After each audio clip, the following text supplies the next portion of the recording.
آج میرے رب نے جو ہے نا سچ کر دکھایا، اور بڑا ہی احسان کیا اس نے میرے ساتھ، جب اس نے مجھے جیل سے نکالا اور یہاں پہ میں بیٹھا ہوں اور آپ لوگوں کو دیہات سے یہاں پہ لے کر آیا، بعد اس کے کہ شیطان نے میرے اور میرے بھائیوں کے درمیان جدائی کی دراڑ ڈال دی تھی اور دشمنی پیدا کر دی تھی۔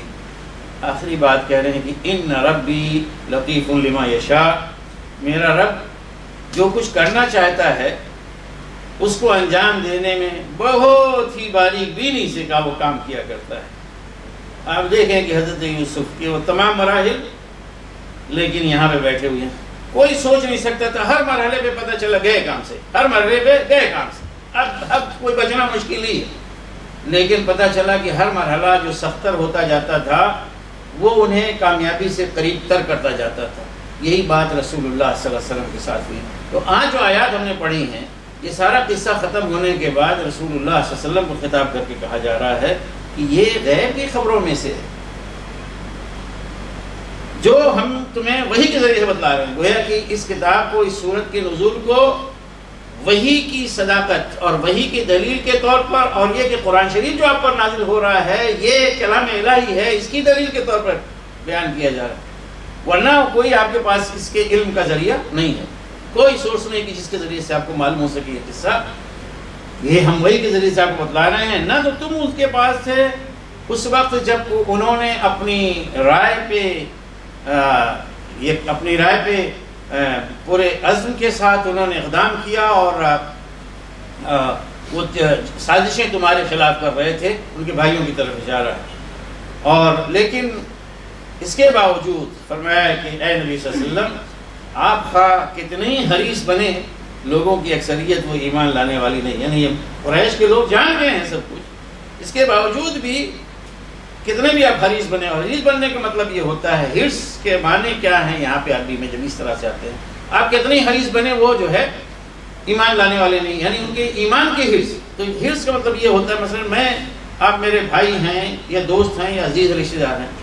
میں چاہتا ہوں فلاں پروجیکٹ بڑا کامیاب ہے، بہت اس میں فائدہ ہو رہا ہے، میں نے کمایا ہے تو آپ اس میں کما لیں، میں آپ کو سمجھا رہا ہوں، آپ سمجھ نہیں رہے ہیں، ہے نا، آپ کو بتا رہا ہوں، نہیں سمجھ، تو یہ جو ہے اس کو سمجھانے کی اور کنونس کرنے کی، اور ہو گیا کنونس، ہو سکتا ہے کنونس بھی ہو جائے، تو یہ چیز جو ہے نا اس جذبے کو جو ہے نا حرص کہا جاتا ہے۔ آپ کتنے بھی ان کے حریص بنے، یہ ایمان لانے والے نہیں ہیں، لیکن تسلی بھی دی گئی، تو کیا پریشانی کیا بات ہے؟ آپ کوئی ان سے معاوضہ مانگ رہے ہیں، کوئی محنتانہ مانگ رہے ہیں، یعنی اگر کوئی ایمان لائے، پتہ چلا 10 لوگ تو 10 دینار آپ کو ملیں گے، نہیں 100 لوگ ملیں گے تو 100 دینار آپ کو مل جائیں گے، پر ہیڈ جو ہے 1 دینار نہیں، تو مفت میں ایک دولت آپ تقسیم کر رہے تھے، لے لیا تو ان کا بھلا نہیں ہے، تو آپ کا کون سا نقصان ہے؟ آپ تو پہلے بھی کچھ نہیں ہے نا کہ وہ ایمان لائیں گے تو جو، اگرچہ آج ہمارے یہاں جو ہے ایمان لانے کی بات تو نہیں ہے، لیکن مریدی کی بات ہے، مرید بنیں گے تو ظاہر ہے کہ انکم ہوگی، تو اگر یہ ہے کہ آپ کے 10 اور آج کل مسئلہ اصل میں یہی ہے بہت سارے لوگوں کے یہاں کہ دیکھا فلاں مولوی سے فلاں جماعت سے پھٹ سے جو ہے نا پریشان ہو جاتے ہیں، تو مطلب یہ ہے کہ ہمارا اتنا جو ہے وہ لوگ چلے گئے، ہمارے فلورس، ہمارے اتنے مرید جو ہے نا کم ہو گئے۔ تو بہت زمانہ پہلے کی بات ہے، مولانا مودودی رحمۃ اللہ نے جب جماعت اسلامی بنائی تھی تو اس وقت صاف صاف یہ بات آ گئی تھی، لوگوں نے کہہ دی مسئلہ کوئی اور نہیں ہے کہ دین کی تعبیر غلط ہے اور دین کی تعبیر غلط ہے اور یہ ہے اور وہ ہے، مسئلہ یہ نہیں ہے، مسئلہ یہ کہ مریدی کا سلسلہ جو ہے ٹوٹ رہا ہے، پیر پرستی جو ہے ختم ہو رہی ہے، وہ نقصان پہنچا رہے تھے، مولانا مودودی جو ہے نقب لگا رہے تھے ان کے جو ہے نا ان کے خزانوں میں۔ تو یہ صورتحال ہے، آج آپ جا کے سمجھائیے لوگوں کو تو یہی ہوگا، لیکن واقعہ ہے کہ دین کی دعوت تو مفت ملی ہے، اور مفت جو ہے وہ دی جاتی ہے، مفت بانٹی جاتی ہے، اس پہ کوئی وہ ہے وہ نہیں ہے۔ کل رات میں ایک صاحب ملے بیچارے، ان کی بیٹی کا انتقال ہو گیا، ہمارے دوستوں میں سے آپ لوگ جانتے ہیں، تو 2 سال سے ان کی بیٹی جو ہے نوجوان، وہ کینسر میں مبتلا تھی، ابھی ختم ہوئی ہو گئی، تو کہہ رہے میں گھر گیا، وہاں پہ ہاسپٹل میں پہنچا تو 2 آدمی آگے آگے، 2 آدمی پیچھے پیچھے، بیچ میں کوئی آ رہا ہے، اللہ اکبر اللہ الہ الا اللہ، کوئی یوں ہاتھ ہلاتے ہوئے، کوئی پانی لے کر آ رہا ہے گلاس میں، کوئی یوں ایکشن کرتے ہوئے، کیا ہے بھائی، او ہو، تو 2 آگے والے کہہ رہے ہیں کہ یہ حضرت بہت پہنچی ہوئی ہستی ہیں، یہ دعا کرتے ہیں تو کینسر جیسی بیماری بھی ختم ہو جاتی ہے، اور یہ اس کے اوپر کچھ اوپری سایہ ہے اور کچھ کیا ہے، کیونکہ میں نے کہا تب کہ میں نے تو ان کو بگڑ دیا، تو ان کو بھگا دیا کہ بھئی تم لوگ جو ہے ایسی مثال ہے کہ جیسے کسی کے گھر میں چوری ہو تو جس سے گھر میں چوری ہوئی اس سے جا کے تم جو ہے نا مزید اور جو ہے وہ لوٹنے کے لیے آگے، بھئی جا کے چوروں کو پکڑو نا، گھر چوروں کو پکڑو، ان کو پکڑ کے لے کر آؤ تو تمہاری جو ہے نا بزرگی اور پیری مانے. ایسے کم بخت لوگ ہیں. بہرحال وہ ایک بات نکل آئی نقطہ، ورنہ یہ ہے کہ نبی صلی اللہ علیہ وسلم کی دعوت کیا ہے، اس کے اوپر گالیاں بھی کھاتے ہیں، اس کے لیے تنقیدیں بھی سنتے ہیں، اس کے لیے دشمنیاں بھی لیتے ہیں، لیکن اس کے بالمقابل یہی ہے کہ ہدایت بانٹتے ہیں، کچھ لیتے نہیں. یہ مفت دولت اللہ کی طرف سے ملی، مفت تقسیم ہوتی ہے، اس پہ کوئی مطالبہ نہیں، تو آپ کو کوئی نقصان نہیں ہے. یہ تو سارے کیا ہے جہان والوں کے لیے یاددانی ہے. اور پھر ان کے بارے میں فرمایا، وقت ہو گیا تو فرمایا کہ میں ترجمہ کرتے ہوئے آگے بڑھتا ہوں کہ وہ لوگ مطالبہ کرتے تھے نبی صلی اللہ علیہ وسلم سے کہ آپ کوئی معجزہ دکھلائیں. کون سے نبی ہیں کہ بھئی معجزہ دکھلائیے، کوئی ایسا کہ آپ ایسے چھڑی گھمائیں تو ادھر سے نہر ہو جائے، یوں چھڑی گھمائیں تو سونے بن جائے وغیرہ وغیرہ، اس طرح کا مطالبہ. تو فرمایا کہ دیکھو معجزات تو بھرے ہوئے ہیں، کتنے معجزات ہیں، نشانیاں ہیں آسمانوں میں اور زمین میں جہاں سے ان کا گزر ہوتا ہے، لیکن یہ اعراض کرتے ہیں. یعنی دنیا بھری پڑی ہے، کائنات بھری پڑی ہے نشانیوں سے، لیکن اس پہ توجہ نہیں دیتے ہیں. اور ان میں سے اکثریت جو ہے یہ ہے کہ اللہ پر ایمان نہیں لاتی مگر اس طرح سے کہ وہ شرک کرتے ہیں. تو شرک کے ساتھ مشرک جو ہے اس کا مطلب ہی نہیں تھا کہ اللہ کا انکار، مشرک کا مطلب ہی وہ ہوتا ہے کہ اللہ کو مانتے ہیں لیکن اللہ کے ساتھ جو ہے دوسروں کو مانتے ہیں. تو جو دوسروں کو مانتے ہیں وہ اس لیے مانتے ہیں کہ اللہ سے کام نہیں بننے والا، ان سے کام بننے والا ہے، تو گویا اللہ کو جو ہے نا وہ عملاً جو ہے بے عمل کر کے رکھ دیتے ہیں، ان ایکٹیو. تو وہ جو ہے آئیڈل، تو اس لیے اس کے وہ ماننا اور نہ ماننا جو ہے بیکاری رہتا ہے، یعنی یکساں رہتا ہے. تو وہ اس طرح سے مانتے ہیں، یعنی شرک کرتے ہوئے کہ، اور اس لیے مانتے ہیں کہ اللہ سبحانہ و تعالیٰ کے یہاں اگر پکڑ ہوئی، یعنی بہت ساری دوسری اور چیزیں ہیں لیکن اہم بات یہ ہے اللہ تعالیٰ کی اگر پکڑ ہوئی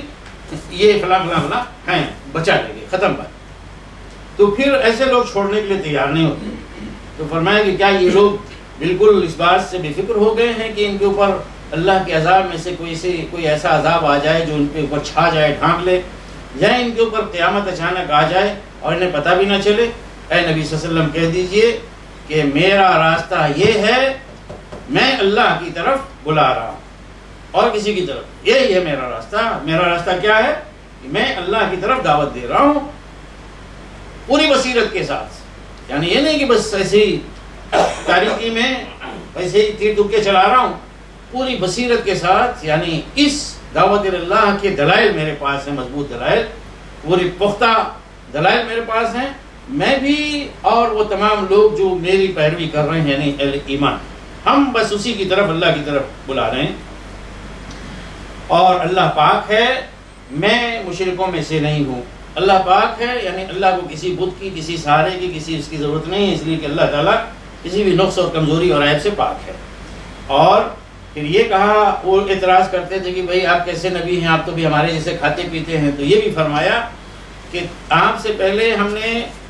جتنے بھی نبی بھیجے وہی انسانوں میں سے بھیجے. وما ارسلنا من قبلک الا رجالا، لوگوں ہی کو ہم نے جو ہے رسول بنا کر بھیجا، ان کی طرف وہی کرتے رہے ہیں بستیوں والوں میں سے، اپنی اپنی بستی کے لوگ، اور وہی کے ذریعے سے ہم نے انہیں تعلیم دی. تو کیا یہ زمین میں چلے پھرے نہیں؟ زمین کا مطلب ہے کہ ملک میں، اپنا ہی ملک، اس کا مطلب سعودی عربیہ کی زمین، مختلف علاقوں میں مختلف قومیں کے جو ہے وہ نشانات ہیں. چلے پھرے نہیں کہ چل کے وہاں پہ دیکھیں کہ ان لوگوں کا انجام کیا ہوا جو ان سے پہلے گزرے ہیں. تو آخرت کا گھر بہتر ہے ان لوگوں کے لیے جو متقی ہیں، جو اللہ سے تقویٰ کرتے ہیں، جو اللہ سے ڈر کر زندگی بسر کرتے ہیں. کیا تم سمجھتے نہیں ہو، عقل سے کام نہیں لیتے ہو؟ پھر فرمایا کہ حتیٰ اذا استیأس الرسل، اور یہ اس زمانے میں نبی صلی اللہ علیہ وسلم کے لیے اور آپ کے ماننے والوں کے لیے ایک طرف درس ہے اور دوسری طرف مشرکین کے لیے بھی، اور یہی ہر دور میں ہے. فرمایا کہ یہاں تک کہ جب اللہ کے رسول مایوس ہو جاتے ہیں، یعنی اپنی قوم کی طرف سے کہ اب کچھ نہیں یہاں پہ باقی بچا، اور وہ لوگ بھی مدعو قوم بھی سمجھ لیتے ہیں کہ ان سے جھوٹ بولا گیا ہے، یعنی روزانہ ڈرانا، عذاب عذاب عذاب، ایسے ہی جھوٹ تھا، 14-15 سال سے سنتے آ رہے ہیں، کچھ تو نہیں ہوا. جب یہ کیفیت ہو جاتی ہے تو اس وقت فرمایا کہ اس وقت ہم جس کو چاہتے ہیں اس وقت جو ہے ہماری مدد آتی ہے، اور پھر جس کو ہم چاہتے ہیں بچاتے ہیں، اور مجرموں سے کیا ہے ہمارا عذاب ٹالا نہیں جاتا۔ اور فرمایا کہ ان کے قصوں میں سے مراد اس سورہ میں حضرت یوسف کا قصہ، اور اس سے پہلے کی سورہ ہود اور سورہ یونس، اس میں دوسرے انبیاء کرام کے قصے، اس میں عبرت ہے، یعنی سبق ہے عقل مند لوگوں کے لیے۔ عقل مند کا مطلب یہ نہیں کہ ہر انسان جو دیکھ رہا ہے، سوچ رہا ہے، پڑھ لکھ رہا ہے عقل مند ہے۔ عقل مند کا مطلب یہ اولی الالباب قرآن شریف استعمال کرتا ہے اصطلاح، اس کا مطلب یہ ہے کہ جو لوگ اپنے عقلوں کا صحیح استعمال کرتے ہیں، انہیں کسی بھی غلط تاثرات سے جو ہے بچاتے ہیں، انہیں غلط راہ سے بچاتے ہیں، اور پھر عقل کی جو صحیح سوچ ہوتی ہے اس کی روشنی میں اپنا راستہ طے کرتے ہیں، نہ یہ کہ عقل تو کہے کہ غلط ہے لیکن اس کے برخلاف جو عمل کرتے ہیں۔ تو اولی الالباب ان کو کہا گیا ہے، تو ان کے لیے گویا یہ سبق ہے ان کے قصوں میں، لیکن ان سے فائدہ اٹھائیں گے اولی الالباب۔ اور یہ کوئی ایسی گفتگو نہیں ہے کہ جو گھڑ لی گئی ہو، یا ایسا کلام نہیں ہے جو گھڑ لیا گیا ہو، بلکہ یہ تصدیق کرنے والا ہے، اس سے قرآن شریف مراد ہے، تصدیق کرنے والا ہے ان تمام تعلیمات کی اور ان پیشین گوئیوں کی جو اس سے پہلے اس کے بارے میں موجود ہیں، اور ہر چیز کی تفصیل ہے، اور ہدایت اور رحمت ہے۔ لیکن ہدایت اور رحمت بھی کن لوگوں کے لیے ہے؟ ان لوگوں کے لیے جو ایمان لانے والے ہیں۔ ایمان ہی لائیں یا اس کا ارادہ ہی نہ ہو تو یہ قرآن نہ ان کے لیے ہدایت ہے نہ ان کے لیے رحمت۔ تو یہ ہدایت اور رحمت ان لوگوں کے لیے ہے جو اس پر ایمان لاتے ہیں، اور ایمان لانے والے لوگ ہیں تو کچھ سے فائدہ اٹھائیں گے۔ وآخر دعوانا الحمدللہ رب العالمین۔ اللہ خیر، ساتھی نماز اور